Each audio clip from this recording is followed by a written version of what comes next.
कोई भी ungroup data हो उसको हम लोग ग्रुप डाटा में कन्वर्ट कैसे करते हैं। यहाँ पर हम लोग एक एग्जांपल दे रहे हैं। ये हमारे पास एक डाटा गिवन है, ये सारा ये अनग्रुप डाटा है और हम लोगों ने इसको ग्रुप डाटा में कन्वर्ट करना है।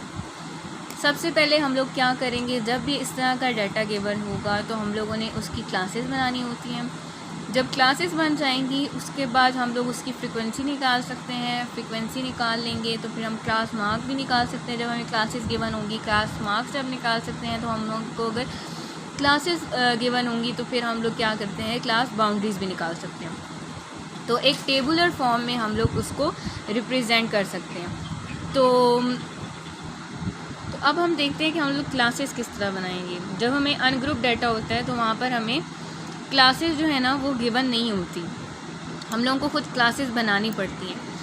तो हम लोग क्लासेस किस तरह बनाएंगे, जो भी हमें डाटा गिवन होगा सबसे पहले उसकी जो हमारे पास स्मॉलेस्ट वैल्यू होगी हम वो सर्च करेंगे। अभी इस पूरे डाटा में मैंने तो मतलब सर्च कर ली है कि वो ये है हमारे पास। इस पूरे डाटा में जो सबसे छोटी वैल्यू थी वो थी ये जो है 68, और जो सबसे हाईएस्ट वैल्यू होगी हमने वो भी सर्च करनी होगी। तो यहाँ पर है 204। तो हम लोगों ने पूरे डाटा में से सबसे छोटी और सबसे बड़ी वाली वैल्यू ढूंढ ली। अब हम लोगों ने जो क्लासेस बनानी है वो यहाँ से 68 से 204 तक बनानी है। अब जो हमारे पास क्लासेस होती हैं ना, जो उनकी स्टार्ट हम लोग लेते हैं तो वो 2-3 नंबर हम लोग पीछे से भी स्टार्ट कर सकते हैं। जैसे कि यहाँ पर 68 है तो हम लोग 64 से स्टार्ट कर सकते हैं, 65 से स्टार्ट कर सकते हैं। तो इससे कुछ भी नहीं होता। अब जो हमारे पास क्लासेस होनी चाहिए, हमें इतनी क्लासेस बनानी होंगी कि हमारी जो रेंज होनी चाहिए क्लासेस की वो 20 से ज़्यादा नहीं होनी चाहिए, 20 से कम होनी चाहिए, ज़्यादा नहीं होनी चाहिए।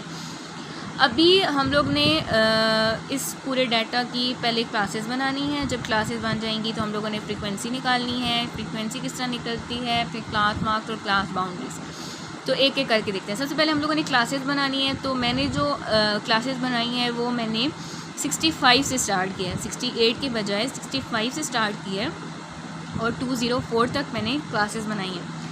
सबसे पहले मैंने जो क्लासेस बनाई हैं वो बनाई हैं 1 2 3 4 5 6 7।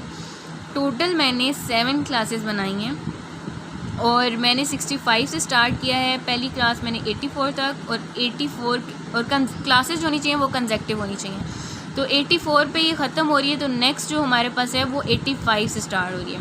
85 से 104, अब 104 पे ख़त्म हो रही है तो नेक्स्ट 105 पे। और जो हमारे पास इनकी हाइट है हर क्लास की, क्योंकि जब ये कंसेक्टिव हैं तो सबकी हाइट क्या होगी, सेम होगी। जब मैंने 185 में से 165 निकालेंगे तो मेरी हाइट क्या आ रही है, 20।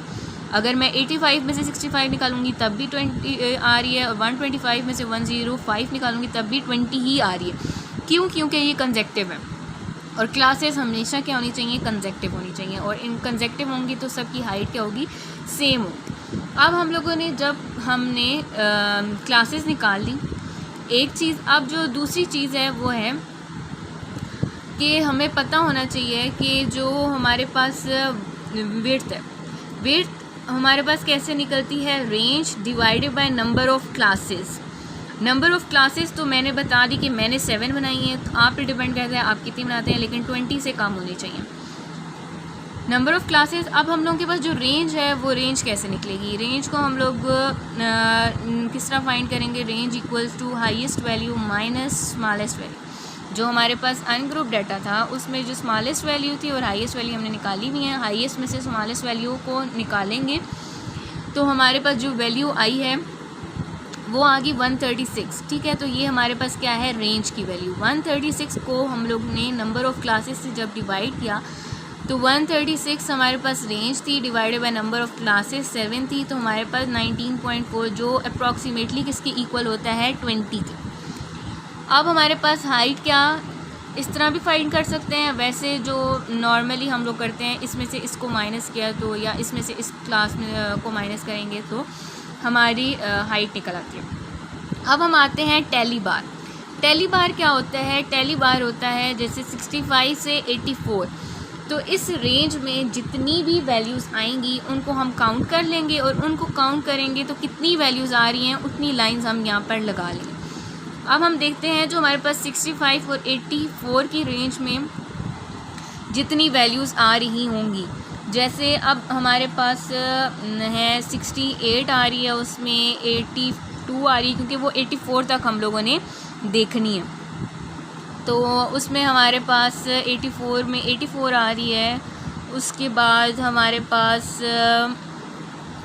78 आ रही है। उसके बाद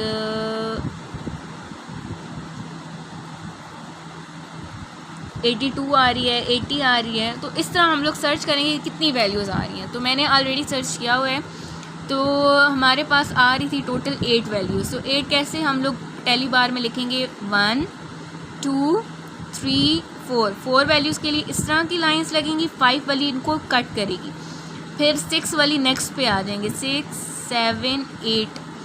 तो 8 वैल्यूज़ इन 65 और 84 की में लाई करती थी। तो हम लोगों ने टैली बार में लिखा 8। तो ये किस लिए यूज़ होता है, फ्रीक्वेंसी निकालने के लिए। जब हमारे पास 8 वैल्यूज़ आई तो हमारे पास फ्रीक्वेंसी क्या होगी, 8 होगी।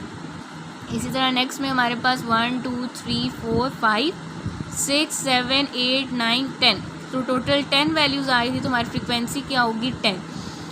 फ्रीक्वेंसी निकल आई है। अब हम लोगों ने क्लास मार्क्स निकालने हैं। क्लास मार्क्स कैसे निकलते हैं, दोनों जो लोअर क्लास लिमिट है और जो अपर क्लास लिमिट है, इन दोनों को हम ऐड करेंगे और डिवाइड कर देंगे 2 से, तो हमारे पास इस वाली क्लास का क्लास मार्क या मिड पॉइंट निकल आएगा। अब हम लोगों ने क्लास बाउंड्रीज़ कैसे निकालते हैं। क्लास बाउंड्रीज़ जो होती हैं वो हमारे पास लोअर क्लास बाउंड्रीज़ होती हैं और एक अपर क्लास बाउंड्रीज़ होती हैं। जो लोअर क्लास बाउंड्रीज़ होती हैं उनमें से हम लोगों ने वो वैल्यू जो होती है वो निकालनी होती है, और अपर क्लास बाउंड्रीज़ के लिए हम लोगों ने जो अपर क्लास लिमिट होती है उसमें वैल्यू ऐड करनी होती है। हमने क्या करना होता है, जो हमारे पास अब जैसे हमने इसके लिए निकालनी है तो ये वाली वैल्यू लेंगे, इसकी अपर क्लास लिमिट, और नेक्स्ट वाली की lower class limit. Lower class में से अपर क्लास को माइनस किया तो डिफरेंस क्या आया, 85 में से 84 निकालेंगे तो 1 को डिवाइड करेंगे 2 के साथ, तो हमारे पास आ जाएगा 0.5।